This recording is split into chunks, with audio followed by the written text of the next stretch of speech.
We are now joined by Brennan Poole, driver of the number 42 DC Solar Chevrolet for H. Scott Motorsports with Chip Ganassi. Brennan, you're making your NASCAR Xfinity Series debut this weekend at Las Vegas Motor Speedway. Talk a little bit about your excitement running with this team and turning your first laps here.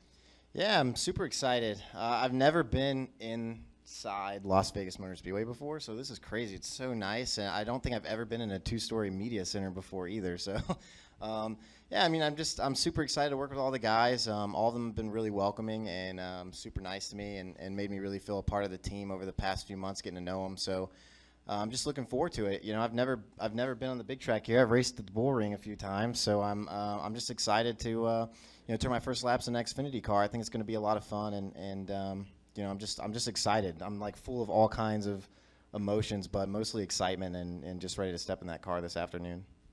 All right, we'll go ahead and open it up for questions. If you can please state your name and affiliation. We'll start over here with Stan. To your right, Stan Creekmore with CompetitionPlus.com. So talk about the other emotions. Well, the last couple of years have been pretty tough. You know, I've been fighting to stay alive in the sport. And, I was a spotter the last couple of years and a driver coach at Venturini, racing whenever I could. And this is, it's my dream to race Sprint Cup and win races and championships. So this is a part of that dream coming true. And to finally get that break to move up to this level, it's just incredible because, I worked so hard. My family made so many sacrifices and just to be able to do that and have them all here this weekend is just, it's just really cool. So I have this like emotion, I'm just like, I can't believe it. And I'm still kind of in shock that I'm getting to do this. And, like my whole life, all I ever wanted to do was, you grow up and you watch all these guys on the racetrack, like Kevin Harvick and Dale Jr. and Kyle Busch and those guys. And it's just like, man, if I could just be on the track with those guys, how cool would that be? It would be so awesome. And so to be able to be here today and, do that this afternoon in practice and tomorrow in the race is just, it's just truly amazing. Like I said, I'm still just kind of, I can't believe it, but I'm ready to go. I'm excited. All right, we'll go now to Jerry Jordan. Jerry Jordan, kicking the tires today, Brennan. Hey, talk about where you came from to get here. You're no stranger to victory lane. You're no stranger to winning championships throughout your career before making it to Xfinity. What do you expect moving forward, and how you got to this point? Yeah, well, I started racing in California in quarter midgets. My dad, he did everything to get me to do something else.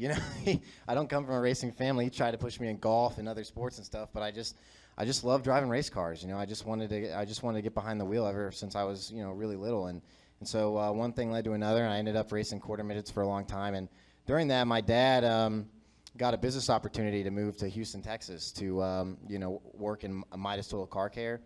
And so we left when I was 7 years old, and I was still racing. Went to Texas and continued racing there.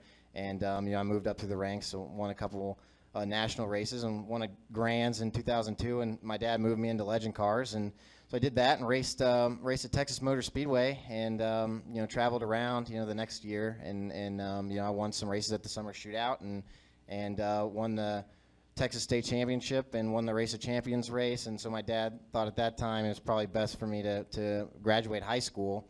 So I just started racing dirt cars locally in Texas, right around the corner from you. I raced in Beaumont and Baytown and 105 and Willis and all this stuff, and I just tried to graduate high school so I could get an asphalt car. So I graduated high school early when I was 17 and drove to North Carolina by myself, which was an eventful journey. I was nervous a few times pumping gas by myself as a 17-year-old, but so I moved in with Jamie Yelton, started to race late models for him. I was living on his sofa because I wasn't old enough to get an apartment, so that was awkward at some times, but so I ended up getting an apartment, raced for him for a couple years, won Rookie of the Year, had a huge year in 2010. We won the most races ever in a year, 3 in a row. Which has never been done before. And then the next year in 2011, I won the championship. And Billy Venturini was at, he owns Venturini Motorsports, was at Hickory one night at the season opener for UARA. So I ended up winning that race, and he happened to be there, and he called me, the next Monday and said, man, I got to figure out a way to get you in one of our race cars. And so we ended up working it out and went to Salem for my first ever ARCA start and ended up going to Victory Lane And the rest from there has been kind of history. You know, I've been with them, you know, the last several years, and we've won big races at Pocono, Michigan, Kentucky. Won a dirt race, a couple short track races. So it's been a lot of fun, and that kind of led me to this opportunity last year, winning at Kentucky Motor Speedway. And you know, I just feel really blessed and fortunate to be here. You know, I'm just, you know, like I said, this is part of my dream coming true, and still got a ways to go, and still have to perform. But you know, I got a bunch of great guys around me, and a great team, and great owners, and just want to go out there and get it done for them. All right, we'll go now to Chris Knight, and then up front to Brad Norman. Chris Knight, catchfence.com. They call you the bull, but I've never seen you race like a bull. I mean, I've watched you race in ARCA, and just your, you know, appearance and how you do your action on the track. Can you describe how you got that nickname and why it stuck? Because it stuck. Everybody walking around the ARCA garage, and they don't call you Brendan, they call you the bull. Yeah, I mean, it started when I was like 8 years old, and I was in Oklahoma racing quarter midgets. And my mom was there that weekend, and she was in the stands. And quarter midgets, you know, they make calls on drivers, and you kind of go to the back, and then you have to come back to the front, and you spin somebody out or whatever. You know, we're 8, so a lot of things happen over, you know, a 40-lap race. But so I kept having to go to the back, and I kept coming to the front, and ended up winning the race. And there was a guy in the stands who just said I was like a bull. You know, we're all Texas and Oklahoma, you know, in that country area. And, you know, my mom thought it was funny, but, you know, he just said it was because, you know, I didn't give up. I kept charging to the front, you know, like a bull. They don't ever give up. They fight to the end. So, you know, I tried every other nickname possible to not let that one stay. But, however, it just stuck, you know. At that time, you know, I tried to cover it up, but my dad thought it was funny, and so did my mom, and it just went from there. Now everybody calls it, yeah, like, in the garage, you know, people just call me the bull. I get confused, like, if they're calling me Poole or they're calling me the bull because it sounds so similar. But, yeah, I mean, it's just kind of how it happened. All right, we'll go to Brad. Brad Norman, NASCAR.com. Are you a better driver now because of your time spotting? Yeah, I would say definitely. You know, the past couple of years have helped me a ton. You know, I filmed Dartfish for a company that did it for RCR, so I was at a lot of these races, you know, filming for them and watching the film. And I feel like that helped me a lot, too. You know, I just learned a lot. You know, being up on that roof and seeing a race from a different perspective just changes how you look at a race. You know, I could really see how the races were going to unfold. And, you know, I could really tell, you know, what the good guys did and what some of the things people tried and didn't pan out. And so, you know, I was able to remember all of those things, and it helped me a lot when I got back in the car. So I feel like, you know, a couple of years ago, had I made the move and been able to come here and do this, I don't think I would have been as ready as I am now. So I feel really good going into this weekend, and you know, just ready to go out there and have some fun. That's what it's about. Any additional questions for Brennan? We'll go up to Chris Knight and then Lee Spencer. One more for Chris Knight. Can you talk about what your expectations are for this weekend? I mean, it's obviously a big team that you're driving for. H. Scott with Chip Ganassi, Kyle Larson's your teammate.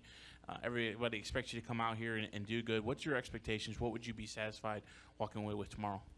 Yeah, you know, it's a tough question because, you know, I'm a racer, and I show up at the track to win races, and my guys expect that as well. You know, they're coming here this weekend, you know, putting the best foot forward to try to win a race. So, you know, we're just going to take it one lap at a time, try to run the best possible lap we can, run every lap, and, you know, try to put us in that position, you know, at the end of the race to be in a position to win the race. And wherever that may fall is where it falls, you know, whether that's 5th or whether it's 10th or whether we win the race. It's just, that's what it is. So I feel like going into every race, every single week, all you can do is put yourself in the best position you can to win the race, and then everything else just kind of falls where it falls. All right, we'll go to Lee Spencer. LeeSpencerMotorsport.com. So tell us about the hair. Is that a mullet? Is it a hippie look? It's, you know, what's going on? Is it like a, you know, is it like the secret to your success, Brennan? I wouldn't say it's the secret. You know, it may have helped me get the girl I'm seeing now. You know, I don't know. It just I just wanted to grow it out. You know, I never had a chance to. You know, growing up, and you know, I'm kind of into that skateboarding surfer scene. I love to skateboard. They don't let me do it, you know, as much anymore. But I try to sneak it in a few times. But I like surfing and wakeboarding and all that stuff, and that's just kind of part of the culture. So I just kind of, you know, I like the long hair thing, and I kind of got to the point in my life where I'm like, you know what, screw it, I'm gonna grow it out long. So that's why I got it tucked back now, so it's kind of like it's behind my ears, and well, it's a little out of control, you know. But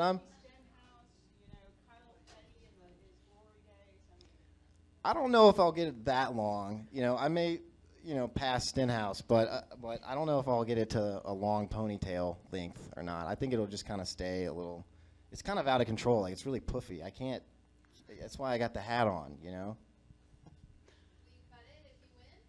You know, the guys were messing with me. They said if you win, you know, you're going to have to shave your head. So I don't know. We'll see. I think I may do something, but I'm not sure yet. But they are giving me a hard time about it. So. Any additional questions? All right. Thanks, Brennan, and good luck this weekend.